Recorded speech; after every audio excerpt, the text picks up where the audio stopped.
Bugto.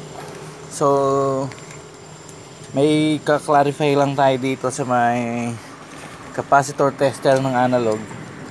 Meron kasi akong napanood na video na sinasabi niya ang pag-test daw ng capacitor is ilalagay mo sa 1K and then babasahin mo siya dito sa AC. Ayan, yung mula dito sa 1 sa ibabaw, yung 10 volts papunta ro sa 10 volts AC. Ayan, itong pula na yan.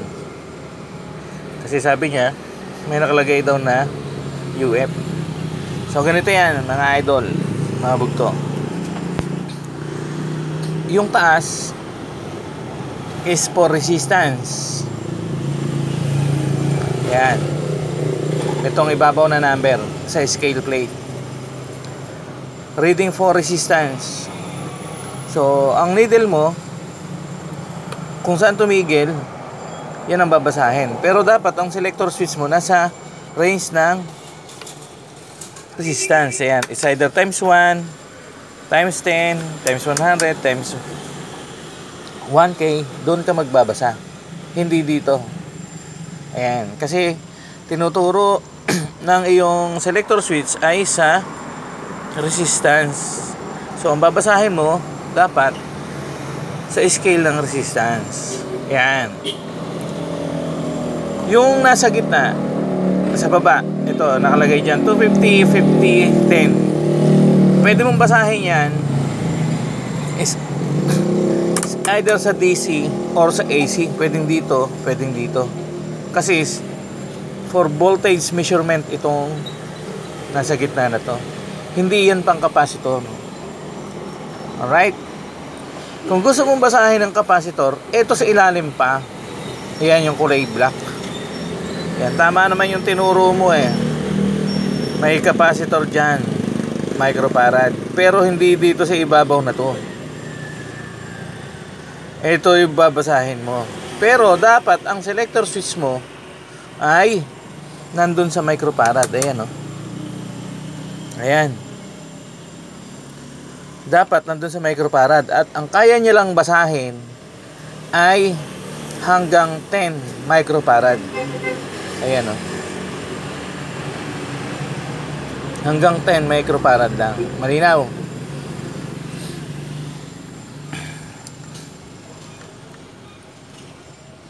So, tingnan natin. Pag malalaking capacitance, nahirapan na siyang basahin. Kaya, kung mas mataas na mga capacitance, gagamit ka na nito. Ayan, ESR for capacitor only. So yan, so check natin kung paano ginagamit yan. Nakalagay sa, ayan, ito mayroon tayong capacitor dito, 1.5 microfarad.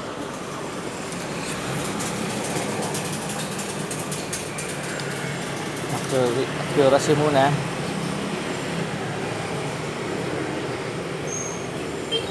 Okay. So ang basa dito sa ilalim nasa microfarad.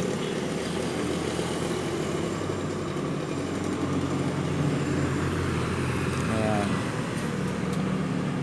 So ngayon tapos iti-test, hindi pa nakita. Ayan. Babalik mo yung needle, hindi na yan babalik eh. Ayan, oh. Saan magkakaroon na, hanggang saan magkakaroon ng resistance yan, pupunta yan dun sa, ayun, sumagad. Ayan, oh. Balik. Ayan, oh. Ibig sabihin maayos pa yung kanyang capacitance. So minsan tumitigil lang, kakaroon lang siya ng value, negative 1, negative 2. Yan, dito, mayroon nakalagay dyan, may nakasulat yan. Oh. So, pag hanggang dyan na lang ang value ng capacitor ninyo. Negative 2, negative 0.1, yan. Negative 0.5, Tapos 1.5 siya. Ibig sabihin, basta lumampas siya rito, ibig sabihin, accurate pa siya. Pero, sabi nga sa inyo, mas accurate kung talagang gagamit kayo ng ESR. Yan, sasabihin niya talaga sa iyo yung tunay na body ng resistor. So, 1.5. Ang 1.5 microfarad, ayan, 1 microfarad, 1.5 ay nasa between 8 ohms to 16 ohms. 8 ohms to 16 ohms. Ayan. So, lagay natin yan.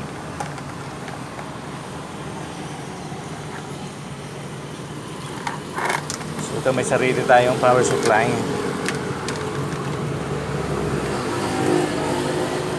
So, may guide yan.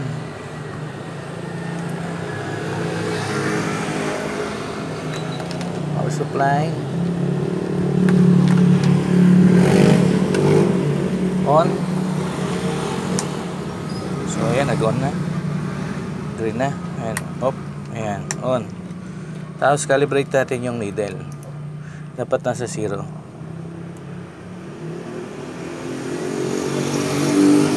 Para for accuracy. Yan. So, sabi dyan sa gauge natin,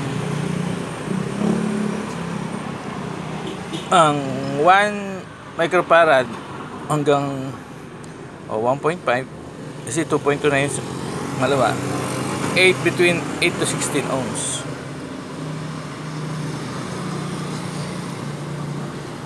Pag below, ayan, below 8 ohms, good, hanggang 16 ohms. 16 ohms above, hindi na pwede yan. So, yun ang paraan ng pagbabasa ng,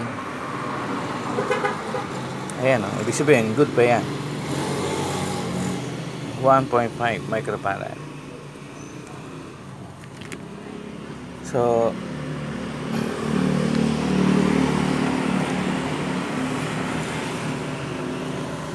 okay.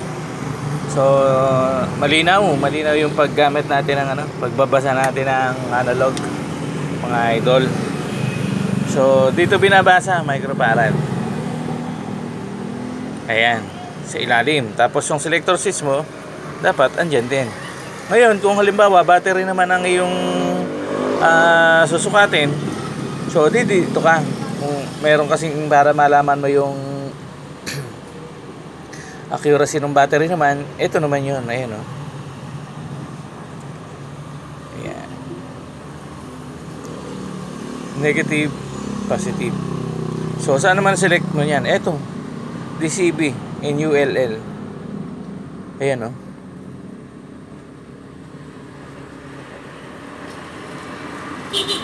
So, kung alin ang binabasa mo, kamukha ng, halimbawa, babasahin mo ay transistor. Ayan, madalas dito tayo tumitingin sa resistance. Ayan, sa resistance. Pero, ang accuracy ng, sa HFE, sa transistor, ito, ayan, HFE.